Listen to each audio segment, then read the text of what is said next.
Hi guys, this time i-discuss na ako kung unsaon pag-solve sa reactions sa kada support. As you can see, uh, this type of structure is frame structure or structural frame. Sa frame, pag ang structure gani pag naay two or more member, just like this, member AB and member BC, then one of each member is naka-incline. For example, kaning BC naka-incline or pwede maka-vertical. Ang tawag ana is frame structure. Unlike sa beam kay mainly akpan raman ang beam horizontal ra sa beam. Sa frame pwede maka-incline ang isa ka member, pwede maka-project vertical. Mo na ang kalayan sa beam o ang sa frame. Again, to solve the reaction at A, B, C, pinakaw na nimong imuon is mag-draw ka og free body diagram. So kada member lahi ang free body diagram. Separate siya. So sa beam member AB, sa member AB, it carries 10 kilonewton per meter within 2 meter distance from A to the right. So ang imong i-convert nimo ni 10 kilonewton per meter to concentrated load. And this concentrated load is equal to the area of the rectangle, 10 times 2, that is 20 kilonewtons, and it is concentrated within the center of the rectangle. Then indicate po nimo ang mga reactions sa kada support. For member BC, indicate po nimo ang mga reactions sa kada support. And then after nimo madraw ang free body diagram sa kada member, i-analyze nimo kung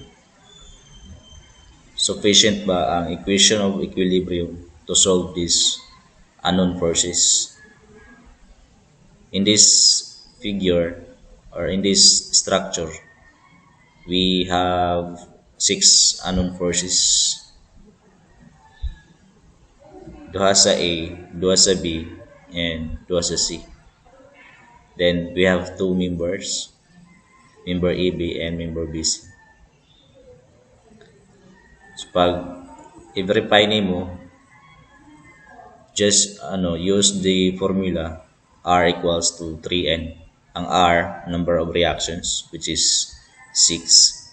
Then ang 3N, 3 times the number of member, which is 3 times 2 equals 6.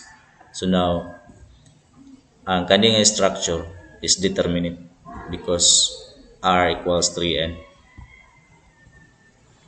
or the number of reactions equal to the 3 times of the number of members. Pag determinate, proceed dahil ka sa equation of equilibrium. Gamit dahil ka og equation of equilibrium. Ang mga equation of equilibrium nato natay summation of moment at any point is equal to 0. And then summation of vertical forces is equal to 0. And summation of horizontal forces is equal to 0. Mao na siya sa two-dimensional analysis sa statics pag equilibrium. And then before ka mo gamit, dapat i-analyze po nimo kung asa ka mag-start. So sa kanina mga problem, pag sa frame, kung naay horizontal member, dito ka mag-start. Just like ani, naka-horizontal man eh. So dito ka mag-start para makasolve ka dali-dali sa anon. Kaysa kung dari ka mag-start, kung mag-moment ka sa B, na kay duha ka anon, CY o CX. So mas preferably kung dari ka mag-start kay makuha man dayon nimo si BY. Then after makuha nimo si BY dari, transfer nimo dari dayon. So pag moment nimo sa C, isa na lang ang anon, BX na lang kay given naman si BY. So first, start ka diri, mag summation of moment ka sa A equals 0 and assume counterclockwise is positive. Single S niya, positive. So pag moment ka diri, ang si BY, patuyo ko niya ang structure pa counterclockwise. So positive times 4 moment arm from A to B, then minus 20 times 1 ang 1 moment arm from A. So ang 20 with respect to A, patuyo ko niya ang member AB pa clockwise. So that's why negative, then equal to 0. Solving for BY, that is 5 kilonewton upward. Next, to determine AY, just sum up moment at B equals 0, or just use this another equation of equilibrium, which is summation of vertical forces equals 0. Then assume upward forces are positive. So AY plus BY. So AY and BY are positive. Okay, upward minus the downward, which is 20. Solving for AY, that is 15 kilonewton upward. Then for member BC, since na kay BY, pwede na ka proceed sa member BC. Sa member BC, pag moment ka sa C, makuha nimo si BX.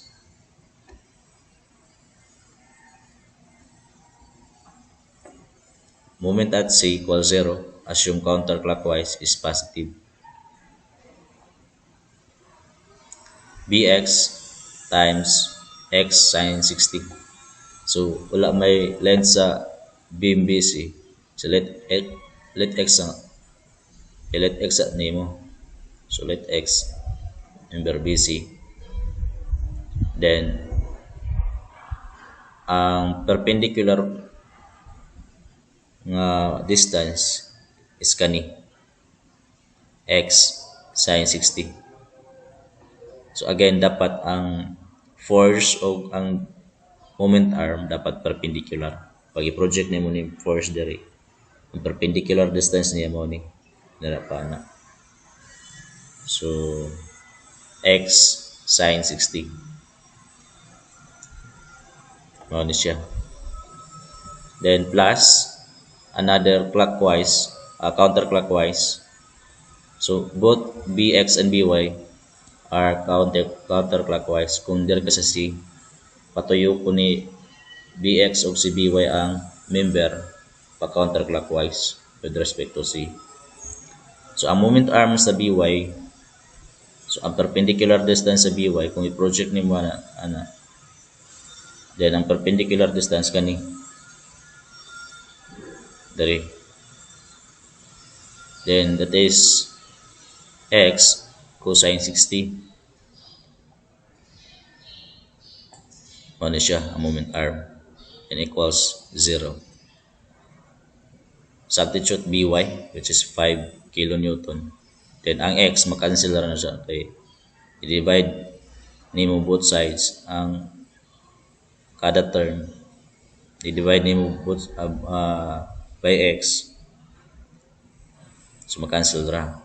So solving for bx from this equation, bx equals negative 0.9 kilonewton. So take note aning sign nga negative, pasabot ana mali ang kaning assumption nato kani. So, dapat ani pa left, so pa left si bx dapat directed to the left from member BC, so or 2.9 kilonewton to the left. Wala siya, take note of that. Then to solve CY, so napatay anon sa member BC, napatay CY na. So just sum up vertical forces equals 0, or by inspection ang BY o ang CY equal ra, kay duha ra man sila nga vertical. So CY is also 5 kilonewton upward. Then to solve BX, since kaning BX nato is going to the left, as to solve ECX, just sum up horizontal forces equals 0. Then assume nimo nga ang forces going to the left is negative. So kani going to the left ni sa diri gikan going to the left man. So 2.9, that's why negative diri, bx is negative, and minus cx going to the left gyapon sa atong pre-value diagram. Then so solving for cx, ang nilabas is 2.9 kilonewton. Then negative, so mali ni atong assumption, so dapat anit going to the right. So equal nimo or nimo or 2.9 kilonewton to the right. Then from member AB, napatay wala na solve sa member AB, which is kaning EX. So balikan nato na siya. Just sum up horizontal forces equals 0. So EX plus BX, so kaning BX going to the right man diri, kay kani is going to the left. Pag abot diri sa pikas dapat going to the right, so ma-positive siya. Positive BX plus EX equals 0.